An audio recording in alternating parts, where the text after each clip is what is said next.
brother made my life hell and got my wife pregnant. Now he wants my help after our parents disowned him and left me their $2 million inheritance. My younger brother David has always harbored a deep-seated resentment towards me. If you think it stemmed from jealousy, you'd be wrong. He was the favored child, not me.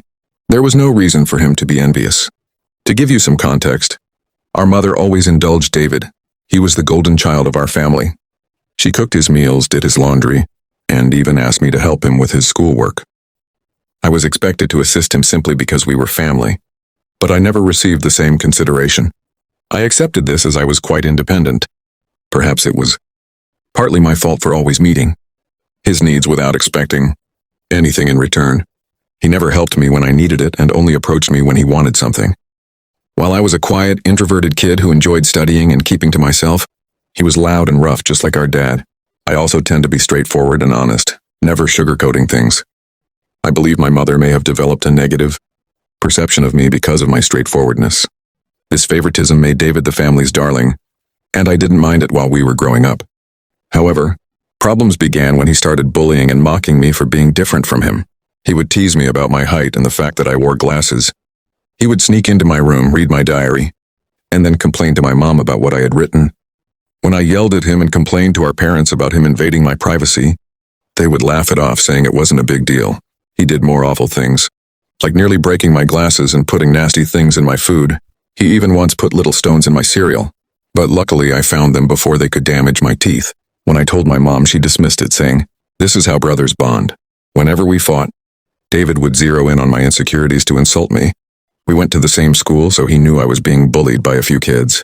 Instead of supporting me, he sided with the bullies, calling me names like ugly loser or hairy monkey, and encouraging them to physically harm me, saying I was just a big failure. Another time, during a fight over something trivial that I can't even remember, he told me to kill myself. While I could easily brush off most insults, that one really hurt because I was struggling with my mental health at the time. I'm doing better now, but it was devastating to hear that my own brother wanted me dead. Since Dad was often at work and Mom didn't seem to care much, she even scolded me once, claiming it was my fault for irritating him. Things progressively worsened. During high school, there was a shocking incident when David attempted to set my hair on fire. Unbelievably, our mother defended him, claiming he was merely playing. Seriously, who behaves like that?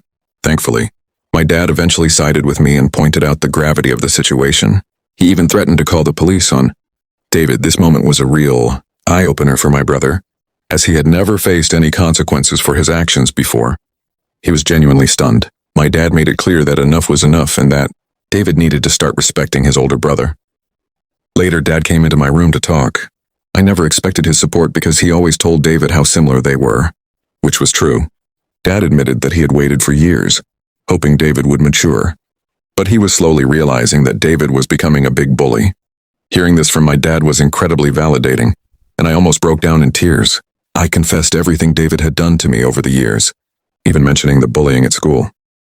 My dad was shocked at how much I had endured. The next day, he spoke to the principal to ensure the bullies were warned about severe consequences if they continued. Later that evening, Dad enrolled me in MMA at our local gym, telling me I needed to man up and stand up to bullies in my life. I admit that a nerdy kid like me trying to learn to fight might have seemed laughable, but I was very focused. I managed my time well to balance my studies and daily workouts, and the MMA classes completely changed my life and physique. One day, David was up to his antics again. He stole my pocket money, which we received for helping with chores. I had been saving it for a while. David sneaked into my room and took it. I caught him just as he was about to cycle off with his friends. I demanded he return my money, but David mocked me, saying all I could do was run to Daddy for help. I don't know what came over me, but I punched him in the face. He was stunned, fell backward, and I retrieved my money from his pocket before throwing him back down.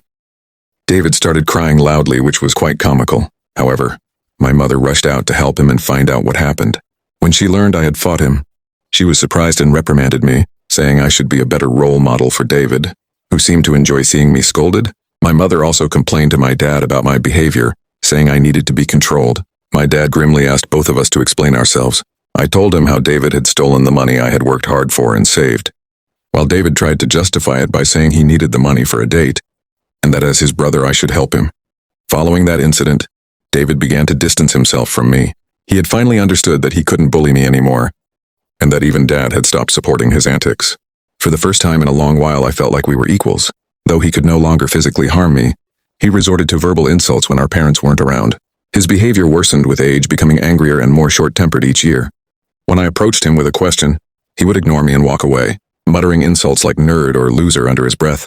If he needed to communicate something, he would relay it through our mother, instead of speaking to me directly. Over time, dealing with his comments became unbearable, and I longed to move out and get away from him. I repeatedly asked my mother to mediate a sit-down conversation for us to resolve our issues, but she always refused, saying she didn't want to get involved. Eventually, I left for my dream university. Having earned a scholarship as a top student, my dad threw a party for me and even my mom seemed proud. However, David remained aloof and distant, barely acknowledging my achievements. The day I left for university was a mix of excitement for the future and relief to escape the toxic home environment. The first few months at university were liberating. I made new friends, enjoyed my classes, and started to build a life separate from the oppressive atmosphere of my childhood. During my second year, I met my wife Karen at a frat party through a friend, and we immediately clicked. Coming from a religious background, having kids outside of marriage was frowned upon. However, when we discovered she was pregnant in our final year, we decided to marry right after graduation. Our wedding was a small but joyful ceremony. Our parents were happy for us and we enjoyed the celebration. At that moment, I believed Karen was the love of my life.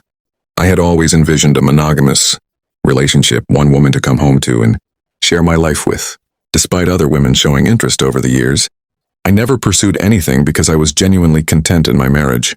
Karen was my dream girl and I never wanted to hurt her. However, I later uncovered 2 incidents of infidelity in our marriage. One was an intermittent affair with her married coworker that spanned several years, and the other was a brief fling with an ex-boyfriend during a visit to her family. Some might think I was naive, and looking back, I can't completely disagree. Each time we separated for a while, I chose to forgive my wife. I didn't want to raise our child in a broken home and believed we could overcome these obstacles. The affair with her coworker happened when we were young, and I attributed it to youthful mistakes and poor judgment. For a period, things seemed to get better. Although I could never fully trust her again, I did my best to set aside my doubts, knowing that if I chose to forgive, I had to genuinely work toward a fresh start. It had been 4 years since her second betrayal, and I felt confident in my decision to give her another chance. Karen seemed to have changed, and we were genuinely happy, planning our family's future. However, 3 months ago, my world was shattered once more when she revealed that she had been having a long-term affair and suggested that our son might not be mine. Her words struck me like a ton of bricks. A mix of shock, betrayal, and disbelief overwhelmed me. I struggled to comprehend the enormity of her confession. In a few days, I managed to ask why she had kept such a significant secret and how she could have done something so devastating. Her reaction was cold and indifferent, as if she were detached from the pain she caused. Her vague responses left me with more questions than answers. It was a surreal and painful moment, confronting the shattered trust and uncertainty about my own family. I continued to press Karen for the truth because I felt I deserved to know the father of the child I had been raising since birth. Ultimately, she admitted it was David. My eyes widened in shock as I asked Karen what she meant. She explained that she and David had become friends when I introduced her to my family, and she stayed with us from Thanksgiving until New Year's. David, usually cold to me, was warm and polite towards her, which made me glad because I didn't want Karen to feel unwelcome. Karen wanted to be accepted into my family, so she spent significant time with my mom whenever possible. She noticed the rift between David and me and questioned me about it. I opened up about our strained relationship and explained that we might never repair it due to his unresolved feelings. Karen understood but started including David in our outings, hoping it would help us bond. Whenever we planned to watch a movie, she invited David and we watched whatever he chose. During this time, David and I exchanged a few words, which was an improvement compared to his usual silent treatment. I remember Karen and David hanging out and playing video games together, but I never thought much of it. Karen told me that one day, David opened up to her about his struggles in a recent breakup. Feeling vulnerable, he struck up a friendship with her. She mentioned that he would harmlessly flirt with her when I wasn't around, and eventually things escalated beyond her control. The vision of my wife and brother sleeping together made me feel sick. Karen confessed that she felt guilty afterward and left him, which matched her abrupt decision to go home instead of spending New Year's with me. Although I tried to convince her to stay, she was adamant about leaving. When we met back at college after the holidays, she was her usual cheerful self, so I didn't question anything. 2 weeks later, we found out she was pregnant. Karen admitted she didn't know if the child was mine or David's. With no way to prove it, she chose to stay with me, knowing I was the more dependable brother. This was why we got married. My world felt like it was crashing down. The son I loved might not even be mine. I asked Karen if she had been sleeping with David recently, and she slowly nodded. She revealed that they had always stayed in touch because their chemistry was undeniable. They would sneak off to hotels lying to me about working overtime. She admitted that half of her business trips were actually romantic getaways with him. I asked why she married me if she wanted my brother, and Karen said she didn't want to be the one to break off the marriage. She saw me as a wonderful father to our son and decided to stay. Her words stunned me. In her words, she made a mistake and didn't know when to stop. I told Karen I was glad she told me the truth, but that I was going to pack up and leave. She started crying, asking for forgiveness, and expected me to yell at her. Instead, I calmly packed my clothes. Karen insisted that if I loved her, I should fight for her, and that mistakes happen in every marriage. When she realized I wasn't going to do anything, she changed tactics, saying our son would be affected by a divorce, and that children shouldn't be raised in broken homes. I reminded her that I might not even be the father, which made her cry more and accuse me of being cruel. It seemed like she believed nothing could make me want to leave the marriage. Perhaps it was partly my fault for letting things slide in the past. While I did love her, it felt more like it stemmed from thinking we had a son together and had been together since college. Karen kept insisting it wasn't too late to fix things, but I struggled to believe her and had no patience left. Trust was a major issue and her words felt hollow. Even if I forgave her, I could never forget she slept with my brother. I've always believed in forgiving mistakes because we're all flawed, but this was beyond acceptable limits. I left her crying on the doorstep and checked into a hotel. The next day, I went straight to my parents and revealed everything about my wife's affair with David, explaining how they had been secretly sleeping together for years. The shock on their faces was undeniable. True to her nature, my mother initially tried to defend David, insisting that her boy could never do such a thing to his own brother. Determined to expose the truth, I asked my parents to remain silent and let me call David in front of them. I instructed them to stay quiet so I could catch David off guard, making him believe it was a private conversation. When David answered the phone, I confronted him about the affair. At first, he vehemently denied it, refusing to accept any responsibility. However, when I told him that Karen had admitted to everything, he started blaming her, calling her characterless. He claimed it wasn't his fault if women were attracted to him, and that he was the better-looking brother. I told him firmly that I would expose him to everyone. When David mocked me, saying no one would believe me because he was the golden child, I scoffed at his arrogance and thanked him for confirming the truth. Knowing our parents had heard everything, David went quiet and then spluttered, trying to explain himself and salvage his image. My mother, still in shock, demanded an explanation from David. He stuttered through a feeble attempt to justify his actions, blaming everyone else but himself, desperately trying to shift the blame onto Karen. I could see my mother, who had once been protective of her favored son, now felt a mix of disappointment and anger. In that charged moment, I felt a strange sense of vindication. For years, I had endured David's torment. Now the truth was out and the roles were reversed. It was David who stood exposed, his actions laid bare for everyone to see. As David's words faltered, my father, usually reserved in his expressions, couldn't contain his disappointment. He asked me to pass him the phone and began to speak to David. "David," my father began, his voice laden with disappointment. "What you've done isn't just a betrayal of your brother, but a betrayal of this family. You slept with your brother's wife and continued the affair, even after they were married. Your actions have severe consequences and have irreversibly shattered the trust we had in you. I raised both of you to value family loyalty and decency. What you've shown today defies everything I've tried to teach you." He paused, letting the weight of his words sink into David's conscience. "Your disregard for your brother's feelings and the lack of respect for his marriage are unacceptable. You've not only hurt him, but also torn apart the bonds that hold our family together. Your mother and I are partly to blame for what you've become, but we will no longer tolerate this behavior. From today, you're cut off from the college funds I set up for you. You'll have to figure out how to pay your university fees on your own. I will also stop funding your lifestyle. Do you think it makes you more of a man to sleep with married women? Let's see how you manage without my money." Throughout this, I maintained a composed demeanor. Although I initially wanted to scream at David, watching my dad punish him was the ultimate vindication. I had exposed his true nature, and it was clear he had underestimated the consequences. My mother, despite David's persistent protests, continued to justify him. But my dad swiftly ended the call. shutting down David's attempts to explain away his actions. Afterward, my mom approached me and hugged me. It had been a long time since we shared such a moment, but in that embrace, there was an unspoken understanding and support amid the family turmoil. She apologized for not believing me all this time. My 14-year-old self could never have imagined this moment. Being vindicated and embraced by my mother. Following this, my dad helped me find a good lawyer to divorce Karen. She and her lawyer tried to fight dirty, asking for alimony since I earned more than her. But her affair played heavily in my favor. We also conducted a paternity test, and it was confirmed that David was indeed the father of the child. The news was incredibly painful, even worse than discovering Karen's infidelity. I was furious that the son I had loved and raised wasn't mine. However, I decided to stay strong. Karen begged me to continue visiting my son, arguing he shouldn't be punished for the situation, but I couldn't bear to see him. He reminded me too much of David, and I hated it. After my divorce was finalized, I felt a sense of freedom wash over me as I moved into my own bachelor pad. It felt surreal to live alone since I had married so young and never really had the chance to experience independence. However, my naturally independent nature allowed me to quickly adapt to my new lifestyle, and I thoroughly enjoyed it. 2 weeks ago, my dad called to tell me he was considering changing his will because he didn't want to leave anything to David.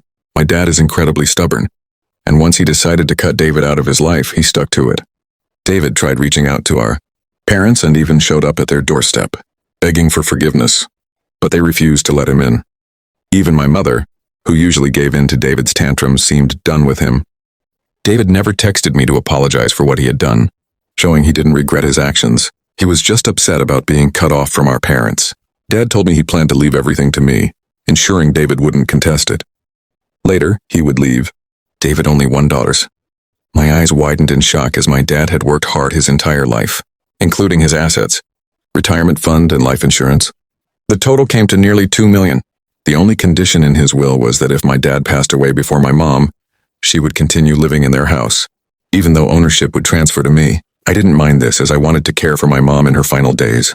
Somehow David found out about this and, unable to reach our parents, called me yesterday trying to make amends. He explained how he was struggling with college and that after Karen discovered the paternity of the child, she had been pestering him for child support. He said he had no money and was looking for part-time jobs but couldn't find anything. He begged me to talk to our family to start fresh since he really needed my help. I laughed in his face and told him I was done with him. I reminded him that he should have thought about the consequences before sleeping with my wife and getting her pregnant. David argued that I was being unfair and that Karen was also to blame, to which I agreed. I reminded him that I had divorced her, making her his responsibility now. He shouldn't be calling me to complain about her or the child since these were the consequences of his own actions. David started to raise his voice, but I interrupted, reminding him that he was no longer the favored child in the family, but the black sheep who had slept with his own brother's wife. At that moment, David began to cry, telling me how everyone, including our grandparents and relatives, had turned against him. While this was true, it was no longer my concern. I told him we were done and that he should never call me again, since I no longer considered him my brother. Since then, I've replayed the conversation in my mind. Despite my hatred for my brother, I had never heard him cry, at least not since we were kids. I won't lie, it did hurt me a bit to see him so helpless. Reddit, it's been about 5 months since everything unfolded. My relationship with my parents has improved significantly. My dad and I now go golfing every weekend, and he treats me more like a buddy than a son. I cherish this time because it's a reminder that family support doesn't always disappear. It just needed the truth to come out. My mother, on the other hand, has stayed distant from David. Though she misses him sometimes, she has respected the boundaries my dad set. She hasn't reached out, and last I heard, she was focusing on her own life and her relationship with me. Her usual tendency to protect her golden child seems to have shifted. Watching her learn from her mistakes has been bittersweet, but at least there's some hope she'll think twice before excusing bad behavior again. As for David, news travels fast in families. I heard from my cousin that he's been struggling ever since being cut off. College became impossible for him because he couldn't pay the fees, and he eventually had to drop out. He's working part-time as a mechanic and living with Karen. Apparently, they're raising Henry together. While I can't say it's fair or just, at least he's taking some responsibility for his actions. I don't discuss him with my parents, and they don't bring him up either, which keeps the tension in the family at bay. Life for me, on the other hand, has improved in ways I never anticipated. After the divorce, I moved into a bachelor pad and finally experienced the independence I had missed by marrying so young. For the first time, I could structure my life entirely around my own goals. I've been taking therapy seriously, processing everything that happened, and focusing on rebuilding my emotional strength. Professionally, things are going well. I was promoted at my job 2 months ago, which significantly improved my salary. I haven't been dating anyone yet. I feel I need time to heal fully before I allow someone new into my life. Despite the heartbreak and betrayal, I've grown more resilient. Oddly enough, the experience has clarified my values and boundaries. I've realized that forgiveness has its limits. And while I've always believed people are capable of change, some actions, like what David and Karen did, cross lines that can never be fully repaired. I've learned the hard way that self-respect and protecting your emotional well-being must come first. Reflecting on everything, I sometimes feel a mix of guilt and relief. I'm relieved I finally stood up for myself and confronted the situation head-on.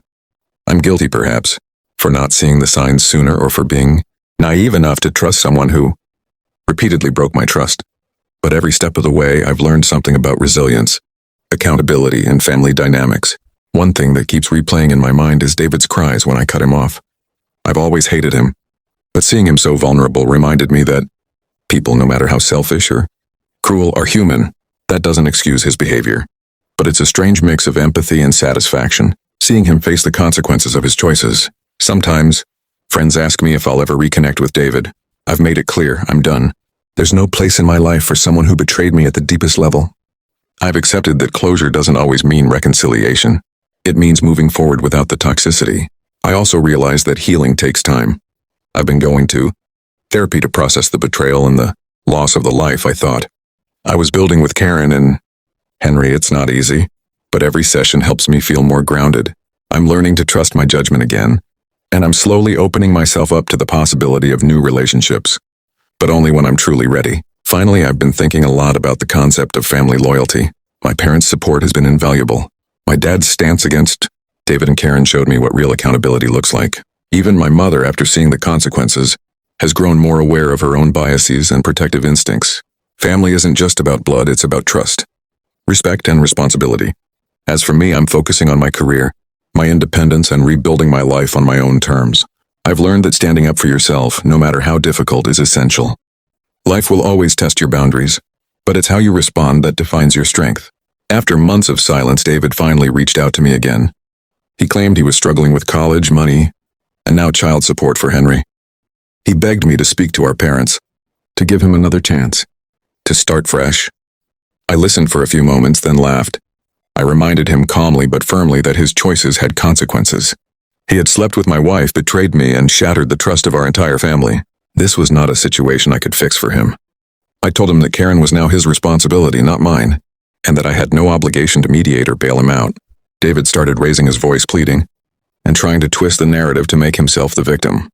I interrupted him, making it clear that the days of him being the golden child were over. Now he was the black sheep, the brother who betrayed his own family. He broke down into tears, something I had never seen since childhood, and I realized he finally understood the gravity of his actions. But it was too late. A few weeks later, my dad finalized a decision that would secure our family's future. He changed his will, leaving nearly $2 million to me and effectively cutting David out. My father is incredibly stubborn, and once he decided something, he never wavered. David begged and tried to manipulate both of my parents, but they refused to engage. My mother, who had always protected David, finally accepted the consequences. Seeing the injustice David had created, and the fallout he now faced, brought a strange sense of vindication. For years I had endured his bullying, manipulation, and cruelty. Now the tables had turned. My father's decision ensured that David would no longer be able to benefit from the legacy he had taken for granted. Financially, I was secure, but more importantly, I felt emotionally liberated. I had survived betrayal, heartbreak, and family conflict and emerged stronger. I was finally free to rebuild my life on my own terms. My career continued to progress. I received a promotion and a salary increase, and I finally had the independence I had always wanted. I made a conscious choice to stop focusing on David and Karen. I blocked them from contacting me and focused on myself. Therapy became a cornerstone of my healing process, helping me process the years of manipulation and betrayal. Slowly, I started to trust myself and my judgment again. I even began to envision a future where I could allow someone new into my life, but only when I was truly ready. Reflecting on everything, I've learned a lot about boundaries, accountability, and family loyalty. I've realized that forgiveness is important, but only when it comes with accountability. Some actions, like what David and Karen did, cannot be excused or forgotten. Standing up for yourself even when it feels impossible is necessary for your own well-being. Life has started to feel normal again. I go golfing with my dad, focus on my career, and slowly rebuild my emotional resilience. My mother and I have grown closer, sharing moments of genuine connection that I never thought possible after all the family turmoil. As for David, I've accepted that he is no longer my concern. He's facing the consequences of his actions, living with the reality he created. And while I won't lie that part of me feels some residual pity for his helplessness, I also feel relief that he can no longer harm me emotionally or financially. Reddit, this has been a journey of betrayal, heartbreak, and eventual vindication. I've come to understand that life will test your patience, resilience, and ability to forgive, but it will also reward you for standing up for yourself. I've emerged stronger, wiser, and more confident than ever before. In the end, life isn't about letting others define your worth or your future. It's about taking control, setting boundaries, and ensuring that the people who hurt you can no longer dictate your happiness. For the first time in years, I feel truly free. It's been several months since I last spoke to David, and I can honestly say that the weight I carried for years has finally started to lift. Blocking him and cutting ties wasn't easy. It felt harsh at first, but it was necessary. I realized that no apology or promise from him could undo the years of pain he caused. Sometimes the right decision is the hardest one to make, and in this case it was choosing my own peace over family obligation. My parents and I are slowly rebuilding our relationship. My dad and I share a bond stronger than ever. We golf together, talk openly, and even joke about our past arguments. My mother, though she misses the son she once favored, has finally recognized the truth and stayed away from David. It's strange to think that something so painful could eventually lead to understanding and reconciliation, but that's exactly what happened. As for Karen and Henry, I've chosen to step back completely. I realized that staying connected to my son would only keep me entangled with her, and I can't allow that. It's heartbreaking, but some boundaries are necessary to protect your mental health. I've had to mourn the idea of the life I thought I had, the child I believed was mine, and the marriage I trusted. Letting go has been painful, but it's also been liberating. David, meanwhile, has faced the consequences of his actions. He dropped out of college, struggles with finances, and is now co-parenting a child he helped create under dishonest circumstances. I don't feel joy in his suffering. There's no satisfaction in watching someone fail, but I do feel relief that he can no longer manipulate or harm me. Life has finally leveled the playing field. Looking back, I see just how much these experiences have shaped me. I've learned the value of setting firm boundaries, standing up for myself, and refusing to accept mistreatment, even from family. I've learned that forgiveness is not about excusing behavior, but about freeing yourself from the burden of anger and resentment. And most importantly, I've learned that true strength comes from resilience, self-respect, and the courage to walk away from toxic relationships. Moving forward, my focus is entirely on myself and my personal growth. I've thrown myself into my career, exploring opportunities I once put aside for family drama. I've invested in therapy to continue processing my past, and I'm slowly learning to trust people again. I even find myself daydreaming about a future where I could open my heart to someone new, someone who respects me and values honesty above all else. Reddit, I share this story not for sympathy, but as a reminder that life will test you in ways you never imagined. Sometimes those tests come from the people closest to you, and while betrayal hurts, it can also be the catalyst for growth, self-discovery, and ultimately freedom. David may have been my brother by blood, but he's no longer my brother by choice. I've chosen my peace, my dignity, and my life, and for the first time in decades, I feel a sense of true closure. Life moves on, and so do I, stronger, wiser, and ready for whatever comes next.